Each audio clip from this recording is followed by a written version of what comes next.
je m'appelle Cécile, j'ai 39 ans et j'habite Aiguevive près de Toulouse. J'ai appris à tricoter et crocheter quand j'avais 10 ans, puis j'ai fait une petite pause et j'ai repris à l'âge de 25 ans et j'en ai fait un passe-temps quotidien. Aujourd'hui je vais vous présenter le pull Ginette. Donc le pull Ginette il est fait avec de la fil Vénus. C'est un pull avec un col camionneur, donc c'est du niveau intermédiaire. Le modèle Ginette est fait avec du fil Vénus, donc c'est un fil qui est un mélange de polyamide, de laine d'alpaca et de mérinos. Il est un peu poilu et la particularité c'est qu'il a des petits séquins qui viennent illuminer le produit. Donc il est disponible en 6 coloris, pétales, perles, nuit, océan, craie et bourgogne. Donc c'est un fil qui se tricote généralement avec des aiguilles numéro 4 et il est fabriqué en Italie, ce qui est vraiment un gage de qualité. Pour le pull Ginette, donc il nous faut pour du 34-36, donc c'est la taille que je vais faire, il nous faut 6 pelotes de fil Vénus en coloris craie. Il va nous falloir aussi donc, des aiguilles, donc il nous faut des numéros 3 et des numéros 4, 3 pour les côtes et 4 pour le reste, 6 boutons, et puis après quelques accessoires en plus. Donc il y a un stop maille. Donc si vous n'en avez pas, moi ce que je fais en général c'est que j'utilise une aiguille circulaire pour garder les mailles en attente, ou alors une aiguille double pointe avec des embouts ou avec des bouchons pour garder toutes les mailles sur l'aiguille. J'ai bien sûr un coupe-fil, 1 mètre, et j'ai aussi mon contrant parce que je me perds souvent. Du coup maintenant on va commencer le dos. Donc on doit commencer par monter 88 mailles avec les aiguilles numéro 3. Alors pourquoi les aiguilles numéro 3 ? Parce que quand on tricote en cotte, on a besoin de prendre des aiguilles plus petites que pour le modèle.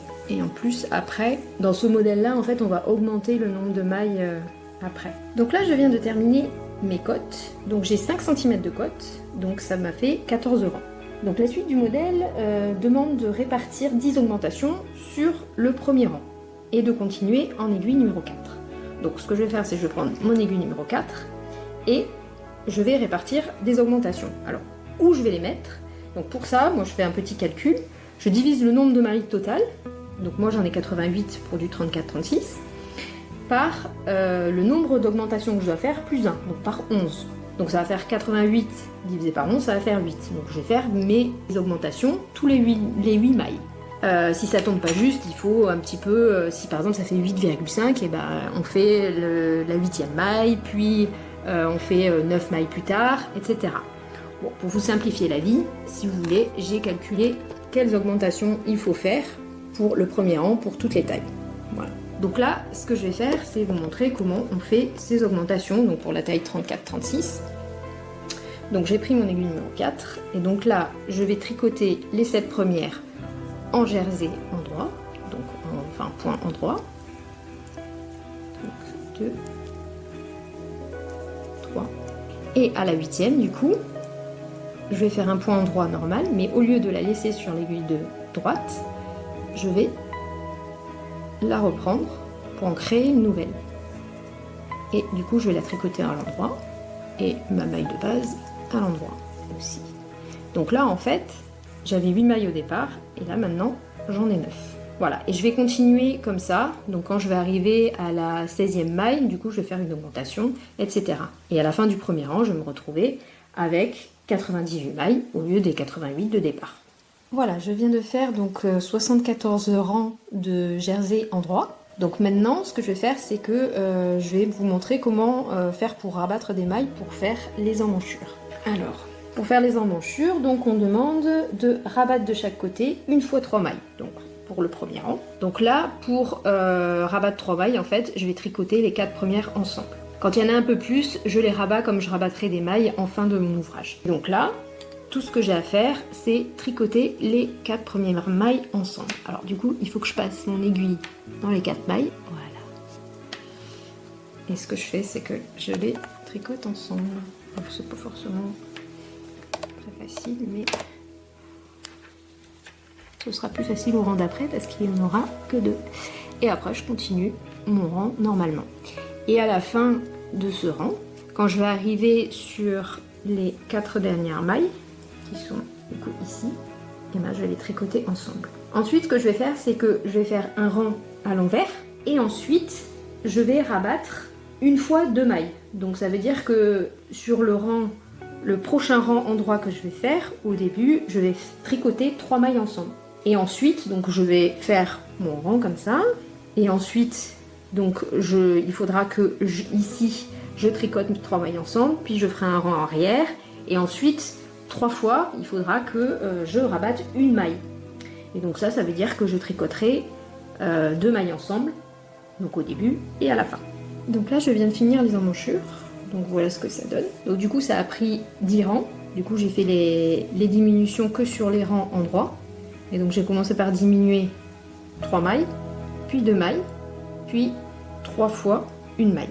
Donc je vais me retrouver avec 82 mailles sur tout mon tricot. Voilà. Donc la suite, ça va être de continuer toujours en jersey endroit. Et à 50 cm de hauteur totale, on fera les épaules et l'encolure. Donc 50 cm de hauteur totale, c'est 150 rangs en tout. Donc ce sera 14 rangs de côte, plus le reste en jersey endroit. Donc voici maintenant ce que donne le devant qui est terminé. Donc j'ai terminé les deux côtés séparément. Voilà, donc maintenant je vais passer aux manches. Donc là, je viens de faire 160 rangs pour ma manche. Donc j'avais 14 rangs de côte. Et ensuite j'ai fait du jersey, donc en droit. Et j'ai fait des augmentations. Et puis ensuite j'ai fait des diminutions de chaque côté pour avoir l'arrondi. Et là du coup, je n'ai plus que 22 mailles que je vais rabattre tout de suite. Et j'aurai fini ma manche. J'en suis maintenant au col. Et en fait, pour faire le col, il va falloir lire le diagramme qui est ici. Alors, comment ça marche? En fait, c'est tout simple. Il faut juste voir les correspondances entre les cases ou les traits, entre tous les points et la légende. Et après, il faut suivre scrupuleusement chaque indication. Donc là, par exemple, pour commencer, donc on commence à droite du diagramme. Donc on a 2 carrés. Alors qu'est-ce que c'est un carré? C'est une maille endroit sur l'endroit ou une maille envers sur l'envers. Donc tout simple, en fait on va commencer ici par faire 2 mailles endroit. Ensuite j'ai un trait. Donc le trait c'est une maille envers sur l'endroit ou une maille endroit sur l'envers. Donc là en fait on va faire 2 mailles endroit, une maille envers, une maille endroit, une maille envers, 4 mailles endroit, etc. Donc en fait il suffit juste de suivre. Alors le premier rang, il n'y a que des mailles endroit et des mailles envers, donc ça va être facile. Quand on va arriver au bout, pour faire le deuxième rang, en fait, on va repartir d'ici. Et donc on sera sur un rang envers, donc le trait, en fait, ça va représenter une maille endroit. Et le carré, ça va représenter une maille envers. Donc voilà. Donc c'est ce qu'on va faire pour faire le modèle. Alors, on peut commencer ensemble. Moi, j'ai déjà monté mes 109 mailles sur les aiguilles numéro 3. Attention, c'est les aiguilles numéro 3. Ne pas se tromper. Donc, j'ai dit, je fais, allez, 2 mailles endroit.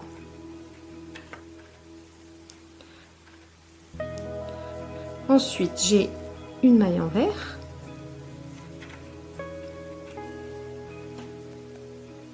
Une maille endroit. Encore une maille envers.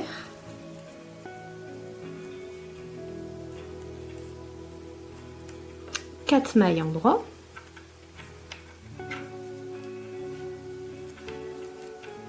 Etc. En fait, voilà, il suffit de suivre le schéma. Alors, c'est pas facile parce que le schéma est un peu petit. Donc, soit on peut essayer de faire une photocopie et l'agrandir, comme ça ce sera plus simple, ou alors il faut avoir de bons yeux et il faut le suivre. Après, le premier rang, c'est toujours un peu compliqué, mais plus on va monter et plus on va savoir ce qu'il y avait au rang d'avant, et donc du coup, ça va être facile de suivre les mailles endroit et les mailles envers. Donc là, je viens de finir mon premier rang, donc du schéma. Et en fait, du coup, donc il faut commencer maintenant pour le deuxième rang, il faut commencer à partir d'ici. Et en fait, on va commencer du coup, partout là où on a fait une maille endroit, on va faire une maille envers, sur l'envers. Et partout où on a fait une maille envers sur l'endroit, on va la faire à l'endroit sur l'envers. Pas facile à dire. C'est-à-dire qu'ici, comme on est au deuxième rang, en fait, on va commencer par 2 mailles à l'envers, puis une maille à l'endroit, puis une maille à l'envers, puis une maille à l'endroit. Ensuite, 4 mailles à l'envers, etc. Voilà, et on va aller de gauche vers la droite parce que c'est un rang qu'on fait sur l'envers. Et du coup, on se retrouvera donc au début du rang numéro 3 parce que c'est là où on va commencer à faire des jetés. Donc je viens de finir mon deuxième rang du col. Et donc maintenant au troisième rang, en fait, il y a une nouveauté par rapport à ce qu'on a pu faire aux deux premiers rangs. C'est qu'il va y avoir des jetés, des mailles ensemble et des surjets. Donc, alors on commence par du coup 2 mailles endroit, toujours. Ensuite, on a une maille envers. Une maille endroit. Une maille envers. Voilà. Et ensuite, on va avoir donc une maille endroit. Un jeté. Alors, le jeté, c'est tout simple en fait. On met juste le fil par-dessus, comme ça. Donc, on va avoir en fait une maille qui va se créer toute seule. Et pour compenser ça, parce que si on continue à rajouter des mailles, on va se retrouver avec 200 mailles à la fin, on va pas comprendre. Donc pour compenser cette maille qu'on a faite en plus, soit on fait un surjet, soit on tricote 2 mailles ensemble. Donc là, d'après le schéma, donc ça ressemble à un petit lambda, et ça c'est un surjet simple endroit. Ce qui fait que la première maille, je la glisse sur mon aiguille de droite, et je tricote la suivante. Comme ça. Et je passe celle que j'ai glissée par-dessus. Comme ceci. Voilà. Et là, en fait, au final, j'ai fait 2 mailles. Mais c'est ce que... en fait, il y en avait 2. Et là, maintenant, j'en ai 2 parce que j'ai un surjet et j'en ai un jeté et j'en ai enlevé une avec le surjet. Voilà, c'est pas facile à expliquer. Et donc après, je continue. Donc, une maille endroit. Ensuite, on va faire donc envers, endroit, envers,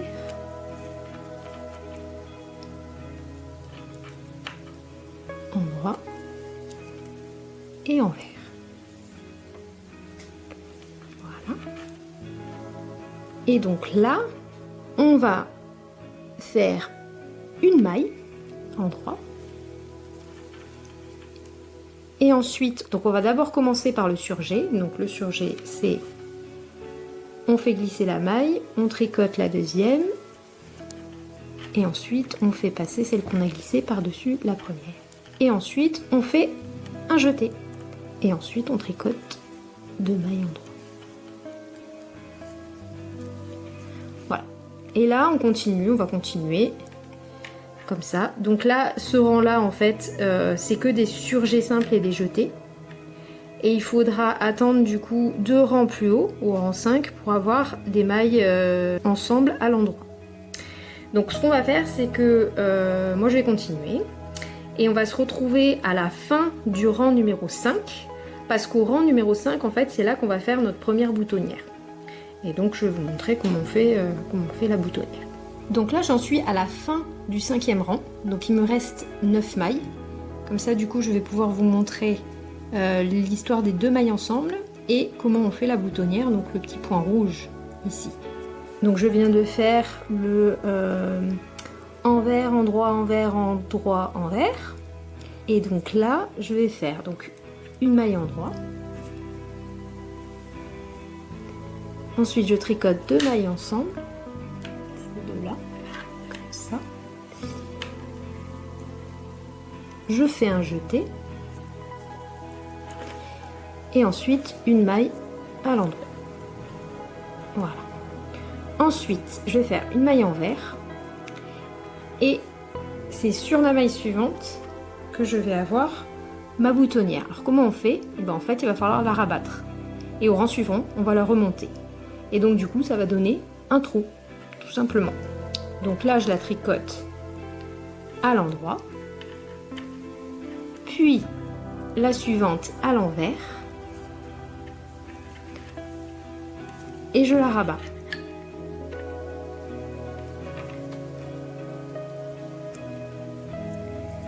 Voilà. Et là, je vais tricoter mes 2 dernières mailles.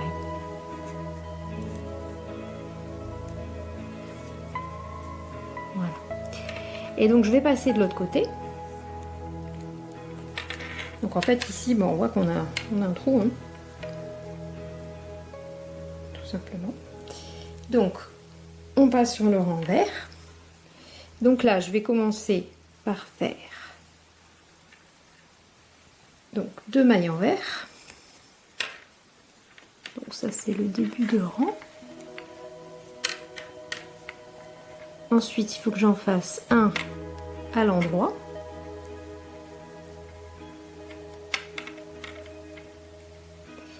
Et ici je vais remonter la maille que j'ai rabattue au rang d'avant. Donc ce que je vais faire, c'est que donc je vais créer une maille.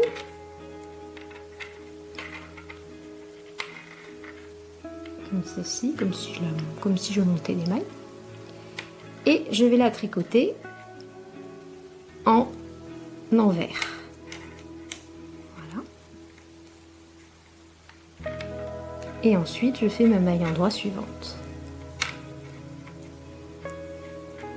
Voilà. Et ensuite, eh bien, on a 4 mailles envers. 1, 2, 3 et 4. Voilà. Bon, on va essayer de regarder ce que ça donne. Pas facile parce que je suis un peu au milieu du rang.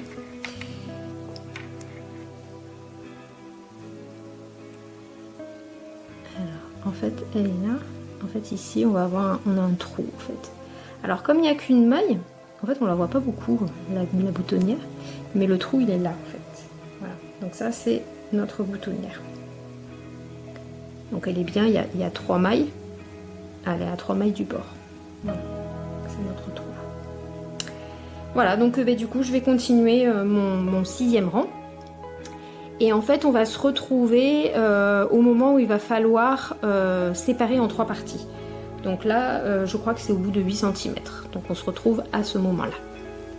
Donc là, je viens de faire 28 rangs de mon motif pour le col. Et c'est le moment où on va partager le travail en 3. Donc là, j'ai déjà tricoté les 29 premières mailles. Et en fait, il va falloir que je mette de côté toutes celles-ci. Alors, pour faire ça, normalement, on utilise ce qui s'appelle un arrête-maille. Sauf que quand on regarde la longueur de mon arrête-maille par rapport à toutes les mailles que j'ai à mettre de côté, ça va être compliqué. Donc ce que je vais faire, c'est que j'ai une aiguille circulaire en numéro 3. Et ce que je vais faire, c'est que je vais mettre mes mailles en attente sur cette aiguille circulaire. Voilà. Donc pour mettre les mailles en attente, c'est tout simple. Il faut juste que je les enfile sur mon aiguille circulaire. Comme ça. Et donc en fait, je vais toutes les y mettre. Comme ça. Et donc après, je vais continuer après à tricoter sur les 29 mailles que j'ai mises, enfin que j'ai sur mon aiguille de droite. Et en fait, il y a juste à suivre le schéma en fait. Il va falloir faire des réductions à gauche. Et ça, c'est tous les 6 mailles, enfin tous les 6 rangs, pardon. Et ça, c'est bien indiqué sur le schéma. C'est-à-dire que quand vous avez une maille en moins sur le schéma, c'est que vous devez en enlever une. Donc c'est pas très compliqué, ça va être juste suivre le schéma. Voilà. Bon, c'est un peu long. Parce qu'il y a quand même pas mal de mailles.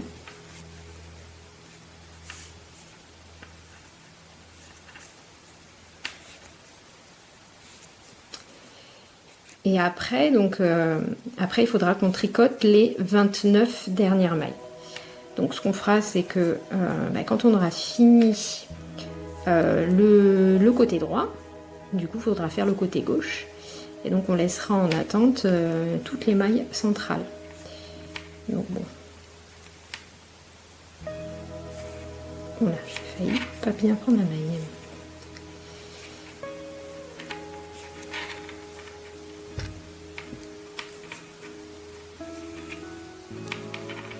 Allez, on est presque à la fin.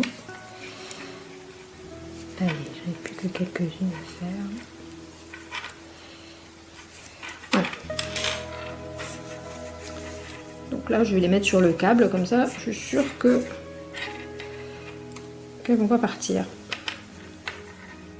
Et donc moi, qu'est-ce que je vais faire? Je vais continuer sur toutes ces mailles. Donc du coup, j'étais sur un rang endroit, donc maintenant, je vais passer à l'envers.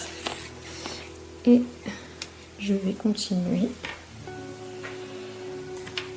avec mes aiguilles. Donc c'est toujours des aiguilles numéro 3. Et voilà. Et je continue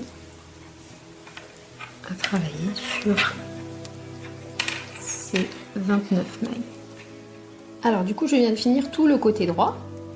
Et donc maintenant, ce que je vais faire, c'est que je vais mettre en attente les mailles centrales. Donc il y en a 51 à mettre en attente. Et je vais finir par tricoter le deuxième côté. Donc le deuxième côté, il va être comme le premier côté, sauf qu'il y a des boutonnières à mettre de temps en temps. Voilà.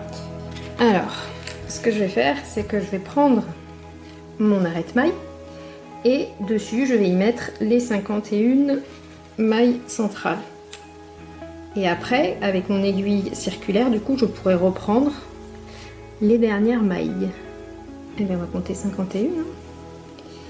Alors, 1, 2, 3, 48, 49, 50 et 51. Voilà. Et du coup, je les laisse de côté, donc sur mon arrête-maille. Alors, ici, je vais vérifier qu'il me reste bien 29. Donc, 2, 4, 6, 8, 10, 12, 14, 16, 18, 20, 24, 26, 28, 29. Alors, du coup, voilà tout l'intérêt d'avoir pris une aiguille circulaire numéro 3, c'est que ici, je vais pouvoir directement commencer à tricoter. Et en fait, du coup, je vais commencer mon deuxième côté. Et on commence, du coup, alors, c'est une maille en vert, une maille en droit.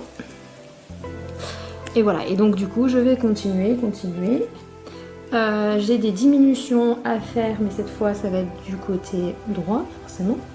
Mais tout est indiqué sur le schéma et il faut bien penser à faire les boutonnières de une maille. Donc elles sont indiquées en rouge sur le schéma. Donc là j'ai terminé les deux côtés de mon col et donc il me reste le milieu. Donc j'avais mes mailles en attente, donc je vais prendre une aiguille et je vais tout remettre sur mon aiguille.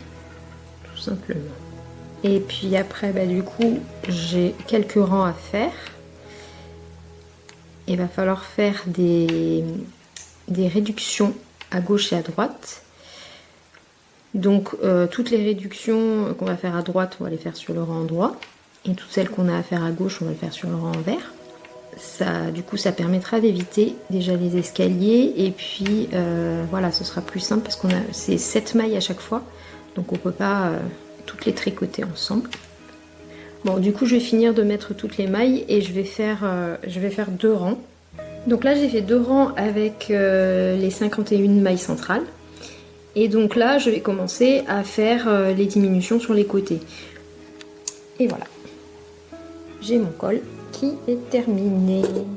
Donc là je viens de finir tous mes morceaux. Donc ici on a le devant, le dos. On a le col là-bas et j'ai mes 2 manches ici. Voilà. Donc maintenant, il va falloir passer aux coutures. Donc en général, on commence à coudre le devant et le dos ensemble. Donc en commençant par les épaules. Et ensuite, on coud donc les côtés avec des coutures invisibles. Ensuite, on coud aussi le côté des manches. Et ensuite, il faut monter les manches au corps. Voilà. Et après, on verra comment on fait pour monter le col. Donc là, je vais commencer la couture des épaules. Donc ce que j'ai fait, c'est que j'ai mis le dos et le devant donc endroit contre endroit. Vous voyez, là on est en jersey endroit ici et en jersey endroit ici. Et du coup, il faut bien que ça corresponde, comme ça. Et on va commencer à coudre. Donc là, j'ai donc enfilé mon aiguille donc, sur un des fils. Et du coup, il va falloir que je vais mettre ensemble ces 2 morceaux. Donc, je vais aller me repiquer ici. Et alors là, il faut faire une couture à point arrière. Alors, à point arrière, ça va donner quelque chose un peu comme ça. Donc en fait, il faut piquer l'aiguille en arrière, la faire ressortir derrière. Puis derrière, on la pique un tout petit peu plus loin et on repasse ici. Alors, ce que je disais, c'est qu'avec les séquins, ça peut être un peu compliqué quand on tire le fil, voilà, mais ça va aller. Donc, je pique derrière, comme ça, je ressors de l'autre côté, et ensuite, je reviens ici un petit peu plus loin. Voilà, donc ça, c'est la couture à point arrière. Donc, c'est la couture, on peut tirer quand même, c'est la couture qu'on utilise pour les épaules, surtout, et quand on va monter nos manches aussi. Donc voilà. Alors là, mais voilà, bien sûr, donc j'en parlais, et je me suis coincée. Je me suis coincée dans un fil. Bon, on va tirer, voilà. Voilà, donc je vais continuer, donc je vais aller jusqu'au bout de mon épaule, je vais faire ma deuxième épaule, et après, on verra comment on fait une couture invisible pour les côtés et les manches. Donc là je viens de finir ma couture du coup de l'épaule, donc ça donne ça en fait, donc ça c'est l'envers. Donc moi pour finir le fil j'ai fait un petit nœud, j'ai coupé le fil. Et en fait après si on le retourne, on voit que sur l'endroit c'est propre. Voilà. Donc maintenant on va regarder comment on fait les coutures invisibles. Donc là ça va être pour coudre donc les côtés par exemple du fil, du pull. Donc en fait voilà, donc j'ai toujours, comme d'habitude, j'ai laissé un fil assez long ici, comme ça je peux me remettre dessus pour la couture. Alors, voilà. Alors pour les côtes, pour avoir un truc pas trop moche, c'est pas facile. Moi ce que j'essaie de faire, c'est, vous voyez là, on voit il y a un point en droit ici. Moi j'essaie de rassembler ces fils là qu'on voit qui sont séparés par des petites boules. J'essaie de les rassembler ensemble et ça va faire comme une cotte en fait, comme une cotte entre les deux. Après c'est un peu difficile là de voir. En général sur beaucoup de modèles en fait il y a un nombre impair de mailles. Et donc on finit par une ou deux mailles en droit et donc du coup après pour les coutures c'est beaucoup plus facile. Mais là on a fini sur un point envers, alors du coup c'est un peu plus compliqué. Mais bon, on va faire comme on peut, on va faire au mieux. Voilà donc. Et voilà, tous les séquins qui bloquent. Ça c'est pas très pratique. Voilà, je fais quelque chose comme ça, au moins pour les côtes. Je dis, on fait au mieux. De toute façon, les côtés du pull, ça ne verra pas beaucoup en fait. Alors, bien sûr, là on est à l'endroit. Hein. On a les deux côtés. Ça c'est l'endroit et ça c'est l'endroit. Parce que pour les épaules, on mettrait envers contre envers, mais là, on est comme ça. Voilà, alors, donc ici, donc on a nos points en droit, il y a les points ici, et le but c'est d'aller piquer en dessous. Donc ça va être ici, là-dessous. Donc ça c'est pour ce côté. Et ensuite ici, donc on voit les points, et donc on va les piquer dessous, donc c'est ce fil ici.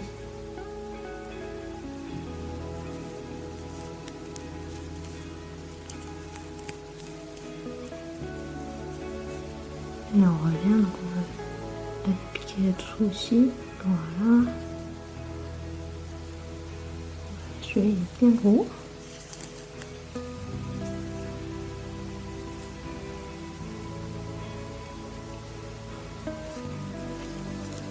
Voilà, bon. Et donc on va continuer comme ça, donc voilà. Donc si on regarde, c'est pas trop mal, on voit presque pas qu'il y ait une couture, ça va un peu se faire. On continue comme ça. Jusqu'à l'emmanchure, donc là où on a commencé à faire nos diminutions. Je viens de terminer les coutures du coup des épaules, des côtés et des manches, et donc maintenant je vais monter la manche, je vais coudre la manche. Donc ce que je fais c'est que du coup, je mets la manche dans l'emmanchure, comme ceci. Et je vais faire correspondre les deux endroits. Donc ce que je vais regarder par-dessous en fait. Voilà. Et je vais faire correspondre. Alors du coup, ici, j'ai les coutures du bas que je vais mettre ensemble. Et donc en haut, je vais avoir l'épaule et du coup la moitié, enfin le haut de la manche en fait. Donc on voit, en fait, il suffit de regarder les mailles qu'on a rabattues. Voilà, donc c'est toutes celles-là en fait. Et se mettre au milieu. Et là on va trouver le milieu ici qui va correspondre à la manche. Enfin à l'épaule, pardon. Voilà. Et du coup, je vais coudre à point arrière. Donc on vérifie bien. Donc là, on voit que c'est l'envers. De l'autre côté, c'est l'envers, donc on a bien mis endroit contre endroit. Donc, on va commencer à piquer. Voilà. On le fait revenir par ici. Ça. Donc, point arrière, ça veut dire que j'ai mon fil qui vient ici, donc je vais piquer à l'arrière du point. Et je vais ressortir ici. Et à chaque fois, je vais aller d'arrière en avant. Comme ceci. Donc ici, voilà, je pique mon aiguille ici. Donc elle ressort de l'autre côté. Et je la fais revenir ici, comme ça.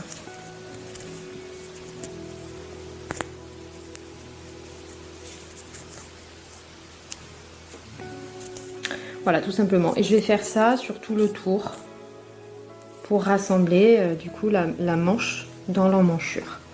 Donc faut bien faire attention à voir si ça se correspond bien.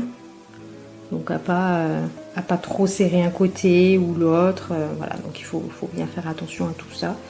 Et à laisser peut-être, si on voit qu'on a un côté où peut-être il y a un petit peu trop de tissu, bah dans ce cas-là, on fait des petites fronces histoire de réussir à être bien équilibré en fait. Voilà, donc ça c'est pour coudre les manches donc au corps. Donc on va faire les deux et après on passera au col. Alors on doit maintenant monter le col. Donc voici le col, comment on l'a tricoté. Donc ici donc on a nos boutonnières. Alors en fait si on regarde du coup le schéma pour monter, en fait ces parties là, les parties en haut de notre schéma, elles vont se retrouver ici. Donc en fait, les diminutions qu'on a faites ici, elles vont correspondre à ce côté. Donc en fait, on va les placer comme ceci, ici. Ensuite, du coup, on va tourner le col, comme ça. C'est-à-dire qu'en fait, on va avoir, donc ça c'est l'envers, donc qui va être comme ça, sur le dessus. Et l'endroit, il est dessous là. Et ensuite, ici, du coup, on va tourner ici pour que les diminutions qu'on a faites sur le col se retrouvent au même endroit que les diminutions qu'on a fait sur le pull, sur le corps du pull. Voilà. Et du coup, on va avoir quelque chose comme ça. Voilà. Donc là, je viens de faire mes deux coutures ici et ici. Et donc en fait, ce qui me reste à faire, eh bien, il va y avoir le dos, ici, coudre ça. Bon, bah ça va être tout simple, on va faire une couture comme ça. On va rassembler ici. Là, je suis à la couture du col et donc à la jointure en fait des deux. Donc on nous dit qu'il faut les superposer pendant cette maille. Alors moi ça va être un tout petit peu plus parce que sinon j'ai pas la place de caser tout mon motif. Donc voilà, bon, donc j'adapte un petit peu. Donc là ce que j'ai fait, c'est que j'ai fait une couture ici sur le bas du début. De l'autre côté, pareil. Et là maintenant, alors je sais que c'est ce côté qu'il faut que je mette dessous parce qu'ici, le côté que j'ai ici là, il y a les boutonnières, donc il doit être dessus. Donc ce que je vais faire, c'est que je vais prendre les 3 bouts en fait. Donc il y a les 2 bouts plus le corps. Et du coup, je vais coudre les 3 à la fois. J'aurais pu coudre le premier et coudre l'autre par-dessus, mais ça fera un fil en moins déjà, de les coudre tous à la fois. À la prochaine masse, pareil, je vais prendre un fil ici, un fil ici, et un fil ici.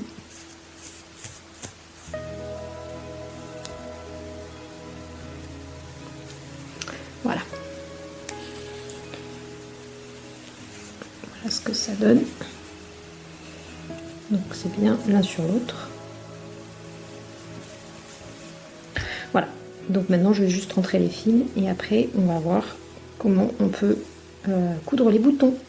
Alors, donc on superpose bien nos 2 bandes. Et en fait, alors la boutonnière, elle est ici. Donc en fait, on va placer notre bouton vraiment juste en dessous. Voilà, donc on va le placer ici. Bon, j'ai pris un fil classique, j'ai pas pris un fil de laine parce que ça va être trop gros, donc j'ai pris du fil, un fil normal, blanc pour pas que ça se voit trop.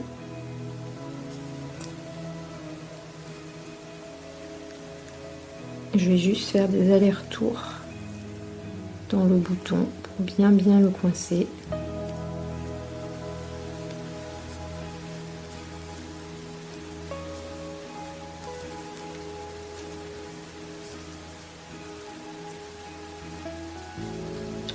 Voilà, ça m'a l'air pas mal, bien coincé. Donc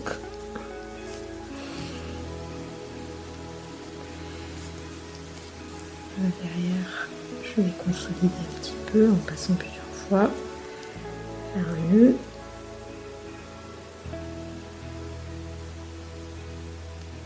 Alors j'avais doublé mon fil, comme ça c'est un petit peu plus solide. Voilà. Et là du coup, alors, ma boutonnière est là.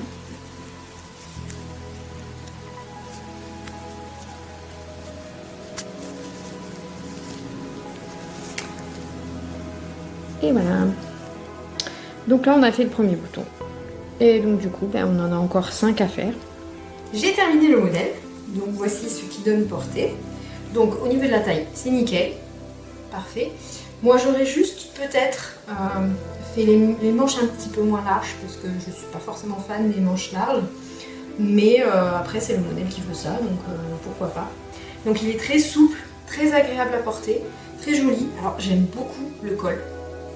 Et après le fil, c'est vrai qu'il est très agréable en fait.